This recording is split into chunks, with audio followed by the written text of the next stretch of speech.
Welcome to A Canadian Investing in the U.S., a podcast and YouTube channel focused on Canadians buying real estate with host Glenn Sutherland.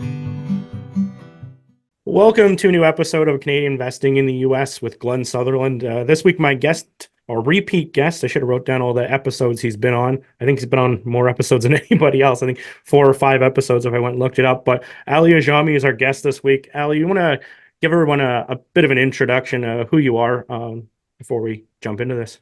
Yeah, absolutely. As Glenn stated, I've been on the show several times, enjoy my time. Appreciate everything you do for us, Glenn. We really enjoy being on the show and helping out your students, potential investors, etc. I'm one of the part owners of Global Tax Services, along with Stateside APM, which is an investor relations company. We take care of all U.S. tax obligations for anybody that needs to file U.S. tax returns. And we also are registered agents in every one of the U.S. states. And there's a plethora of additional items that we can, service items that we can offer to everybody. Awesome. Yeah. We'll put some of that details in the show notes too, so you can find Global Tax Services and Stateside APM easily. So where I wanted to go with this conversation this week is I had some questions just from students, and a lot of it comes down to they want to set up a new structure or they're brand new in setting up stuff in the United States. And a lot of it comes down to money. Like they end up going, we talk about all these complex structures with anyway, we talk about lots of different ways of setting this up. But Right. what it comes down to is the often question is, do I really need all that? What would happen if I just did a simple structure, like just a C Corp, that's it, or just an LP, that's it? What risk am I opening up if I just did a really super basic structure? Yeah, so with the basic structures, you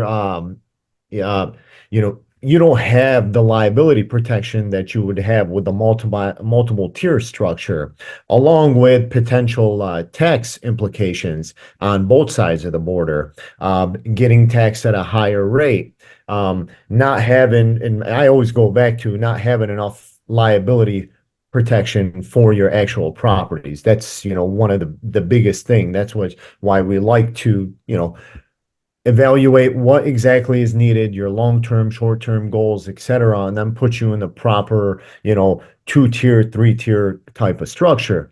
Then you also gotta watch out for something called FRIPTA withholding, depending on how you are actually structured. If you're just going to go ahead purchase a property in your personal name, FRIPTA is going to apply. In an LLC, FRIPTA is definitely going to apply.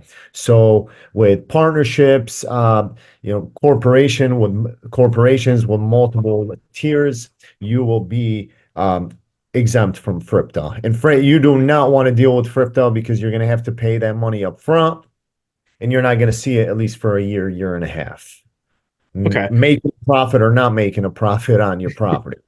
So the say you were going to do just a plain C Corp, like nothing else in Canada, or sorry, in the United States, you just have a C corporation, and you're going to own directly properties right into that C Corp.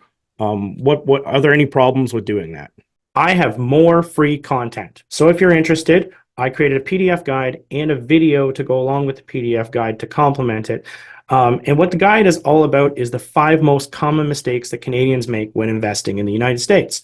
So if you're interested in this free guide, go to CanadianInvestingInTheUSA.com/mistakes. And let's go back to the podcast. And it's free. You're running a huge risk of liability factors. Imagine, so you have this corporation that owns 3 properties. Oh yeah, you have property insurance, but if property A is sued, they could come after property B and C. So you want to avoid that. I mean, a simple solution to that is opening an LLC to own the property, but then the LLC is owned by the C corporation. Right. Yeah. Or you could go the other side of it is, say you were going to just own just a limited partnership, and that was going to own the properties directly, right? How could you restructure that in order to make that a little bit more safe? That's correct. So you could go the limited partnership route, which is an LP. You have limited partners and you have a general partner. Your general partner would typically take on the liability of the partnership. That would always be an owner of at least 1%. And then your limited partner, depending on if you want it to be yourself personally, or another corporation that you open up is like a blocker co right on top of the limited partnership. Now, what happens there if somebody wants to go ahead and sue you in the partnership, they can't get to the limited partners. They got to go through the general partner. The general partner is basically there in place as a shield. And then your properties are safe. You have property insurance. You have the general partner to protect you.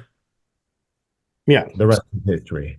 So in basics, if we're gonna like kind of go over that quickly, don't own it. We wouldn't suggest you own it in just a single entity. You probably should have two of them set up just to be able to pull the liability away from it. Whether you go the C Corp way, whether you go the LP way, or even want to fit some LLCs in there. Basically, you want to set up at least two structures, ideally. We're not going to go into this week on this call, but with all the new FAPI laws in Canada, it's actually like recommended if you're actually growing a larger business to be making a much more elaborate structure. Like I just went through the process of last year of restructuring the corporation to go through different ways. But we already did a podcast on that. So I'll put it in the show notes. You guys can go find that one because we don't need to say the same stuff over and over again. But we just talked about in the situation or the structure you just saw we're talking about was a limited partnership. Where the LPs are basically safe and the general partners are going to take on the liability, but we're going to push that off to a C Corp or an LLC or some other entity to take on the liability. Is there any risk to using that same, we'll call it liability blocker entity over and over again for different structures? Is there any risk to doing that? Hello, everybody. Thanks for listening to the podcast. I just wanted to let you know that I've created a new coaching program. I believe the new coaching program has way more value than any of the programs that have even existed in the past. What we've done is pre-recorded all the lessons so that you can work through it at your own pace, which is pretty cool. And then we're going to meet up on a regular basis to answer the questions, do deal analysis, and actually spend our time together working on things instead of spending our time learning things. I think this will make a seamless transition to buying in the United States and will help you solve a lot of your problems. If this is of interest to you, go to glensutherland.com/coaching. I hope to help you guys invest in the United States, and I hope we provide as much value as possible. Back to the podcast. No, there's no risk to doing that. Yeah. So, I mean, it's a simple it's a simple answer. There are no risks. I mean, the only time, I mean, you have to really look at the overall structure because in some structures, you have the LPGP with, that holdco on top, and the general partner, like I said, always takes on the liability, but then you have property insurance. So you have multiple layers to get through before you can even attempt to get through, the main portion of the partnership. But the general partner it's going to stop there. It's going to take on that liability. There's no issues with using it in multiple different, flips, buy and hold, JVs, partnerships, etc. Awesome. So anyway, this is a nice short episode this week. I really just wanted to tackle a couple questions that I was starting to get more frequently to make sure that everybody understood.